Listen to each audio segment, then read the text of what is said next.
नमस्कार मित्रांनो, स्वागत आहे आपलं महाराष्ट्र जॉब अपडेट या चॅनलवरती. तर आज आपण घेऊन येत आहोत एक नवीन जॉब अपडेट जी की आहे बॉम्बे हायकोर्टमध्ये. तर बॉम्बे हायकोर्टमध्ये तब्बल 2 पदासाठी व्हॅकन्सी निघलेल्या आहेत, ज्या की कॉन्ट्रॅक्ट बेसवरती असणार आहेत. हा कॉन्ट्रॅक्ट आपल्या भविष्यातील परफॉर्मन्सनुसार वाढूही शकतो. तर बघूया आपण डिटेल्समध्ये. तर अर्ज करण्याची तारीख ही 1 जानेवारी 2026 पासून चालू झालेली आहे आणि शेवटची तारीख ही 15 जानेवारी 2026 पर्यंत आहे. तर कृपया सगळ्यांनी यामध्येच फॉर्म भरून घ्यायचा आहे.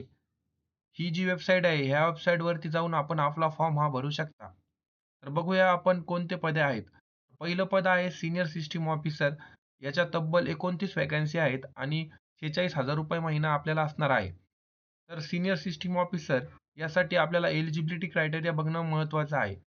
तर कॅन्डिडेट हा B B Tech in computer science, engineering और आय-टी और इलेक्ट्रॉनिक इंजिनिअरिंग और एम-सी-ए यामध्ये पास आउट असणं गरजेचं आहे.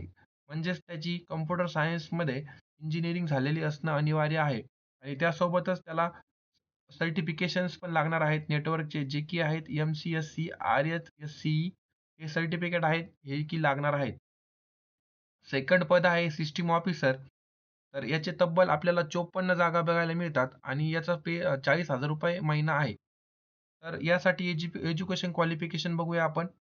डिग्री बी-ई, बी-टेकमध्ये कॉम्प्युटर सायन्स, इंजिनिअरिंग और आय-टी और इलेक्ट्रॉनिक इंजिनिअरिंग और एम-सी-ए इक्विव्हॅलंट क्वालिफिकेशन आणि सोबत आपल्याला नेटवर्कचे सर्टिफिकेशन लागणार आहेत, जे की एम-सी-एस-सी, आर-एच-सी-ई असे असणार आहेत.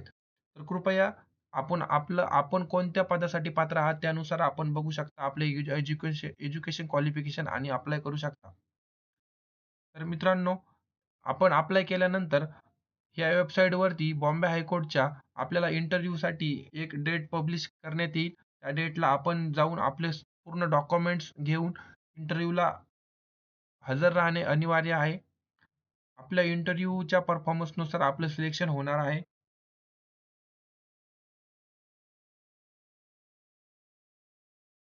तर आपण बघू शकता एक महाराष्ट्रामध्ये बॉम्बे हायकोर्टचे जेवढे पण बेंचेस आहेत, त्या बेंचेसला आपण सीट्स बघू शकता. त्यानुसार आपण आपल्या जिल्ह्यामध्ये अप्लाय करायचं आहे. तुमच्या जिल्ह्यामध्ये किती पद आहेत, तुमच्या कॅटेगरीला ते बघून घ्या आणि त्यानुसार आपण अप्लाय करू शकता.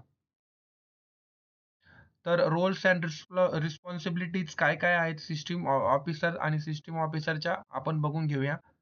The senior system officer shall render technical assistance to the Registrar General, the principal district judge, or the principal judge, as the case may be, in the ICT enabled of the court to enhance the efficiency of the case information system. जे की आपलं high court आहे, तिथे आपल्याला त्यांचं पूर्ण सिस्टममध्ये maintain करणं, रेकॉर्ड्स वगैरे आणि जे पण आय-सी-टीचे कॉम्प्युटर रिलेटेड जेवढे पण प्रॉब्लेम्स असतात, ते आपल्याला सॉल्व्ह करणं, हे आपले इथे काम असतं. तर तुम्ही डिटेल्समध्ये बघू शकता. तर मित्रांनो, ही संधी खूप भारी आहे, तर या संधीचा नक्कीच फायदा घ्या. तर अशाच नवनवीन व्हिडिओसाठी आपल्या चॅनलला सबस्क्राईब करा आणि नक्कीच तुमच्या मित्रांपर्यंत हा व्हिडिओ शेअर करा, जेणेकरून त्यांनाही फायदा होईल. धन्यवाद.